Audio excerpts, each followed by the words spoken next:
here. Baltimore's Cam the Yards, Tom Davis together with Rick Dempsey. And what a way to begin the second half. We've got Dan Duquette live on stage in person right now. There you go. 88 games in. What's your feelings right now about the way the club played and what you're looking forward to in the second half? Well, you can see from that graphic we got some ground to make up, so we got our work cut out for us. But I'm still waiting for the best ball of this club for this season. I like a lot of the players.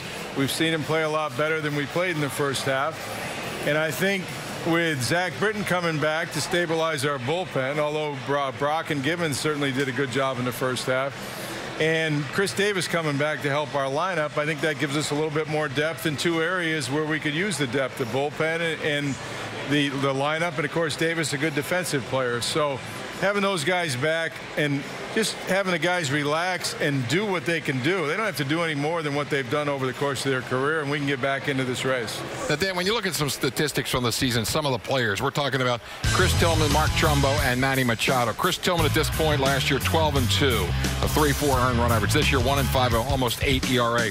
Mark Trumbo has 14 fewer home runs. Manny Machado's down almost 100 points in his batting average. If you had to say hitting versus pitching on drop-off, which one stands out the most? Can I answer that? Well, you need them all, but let's say Chris Tillman, he was the ace of our team last year, and he hasn't really contributed at the level that he's contributed to in the past. So we really need him to get back on form. And Kevin Gausman, who was our opening day starter, we need him to pitch like a #2 starter.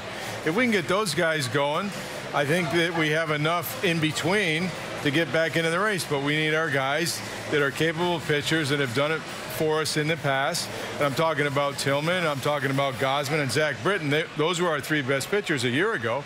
There's no reason why those guys couldn't come back and lead this staff. Dan, you talked a little bit about Chris Davis. What does that mean for this ball club to have him back in the lineup again right now? Well, to have Chris back in the lineup and to have his defense and his presence in the lineup, I think is key. He can turn the game around with his great power and hitting the ball to all fields. And his defense is very, very solid at first base. He's worked very hard to become a good first baseman. And I think it also helps us in left field because Trey Mancini goes out to left field. And he has developed as a everyday position player, and his defense has improved. I like Trey better in left field than I do at first base. And, of course, Chris Davis' defense speaks for itself.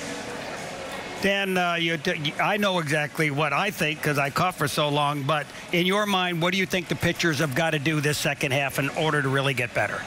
Well, they really need to do what they can do. I mean, throw strikes, get ahead of the hitters. Get that shutdown inning, shut them down when we score, and just do the job that they're capable of doing. We've seen flashes over the course of the year, but we know all these pitchers can pitch better than they've pitched in the first half, and I expect that they will in the second. Now, Dan, when you see some of the pitching performances, I mean, some are very good, and then they're like Ubaldo. I mean, you don't know exactly sometimes what you're going to get from Ubaldo. I mean, do you detect things along the way that are the reasons why sometimes he's very good and sometimes not good? Well, Ubaldo's a streaky pitcher. When he gets his mechanics down and he has all his pitches working, he can dominate a game. So it's really about him understanding what his mechanics are. Ramon Martinez works with him, and I hope he gets on a streak. The last time he was a free agent, he led Cleveland to the playoffs. I think he won 9 of his last 10 decisions. And he's a free agent again this year at the end of the year. So I hope that he goes on a streak. You know, the veteran pitchers, sometimes it takes them a little bit longer to get into the season. Chris Tillman is a veteran pitcher. He's worked hard to get himself in this position. And I think that he's going to have a good second half. Miley, we know, can pitch better.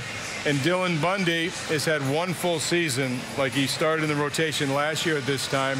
And he's done a really solid job for us. So we need him to continue to do his work. I mean, we need everybody to do what they can do, really. And, you know, that's what it's going to take to get back into the race. Well, I hope Ubaldo gets back to what his start 2 times ago was. That was an awesome display that night. Man, he was incredible. But today I saw a guy out on the field working out I didn't think I was going to see for a while. J.J. Hardy, is he about ready to come back? J.J. Hardy has a little bit more work to do, but his wrist is coming along. Another couple of weeks, I think, but he's feeling good. I talked to him yesterday, and you can see here he's moving pretty well. We'd like to get J.J. back.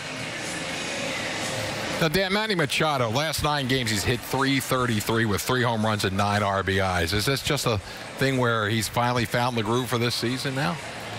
Well, they tell me Manny's hit into some tough luck the first half. You know, he's hit some balls hard. At times. And his BABIP is unreasonably low. So I expect that Manny's going to have a good second half. You know, he come out of the first half, it looked like he was a lot more relaxed the last couple weeks of the season.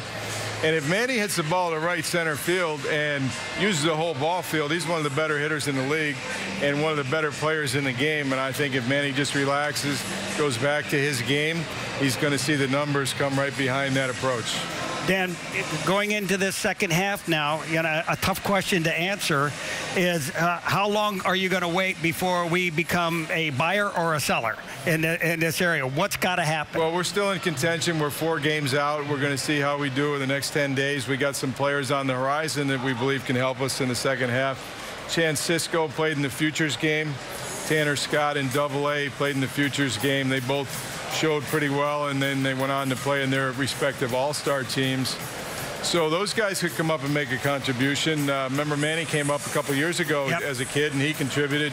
John Scope had a great first half. He came up as a kid and contributed in the second half in 14. So we got some players in the minors we think can help us.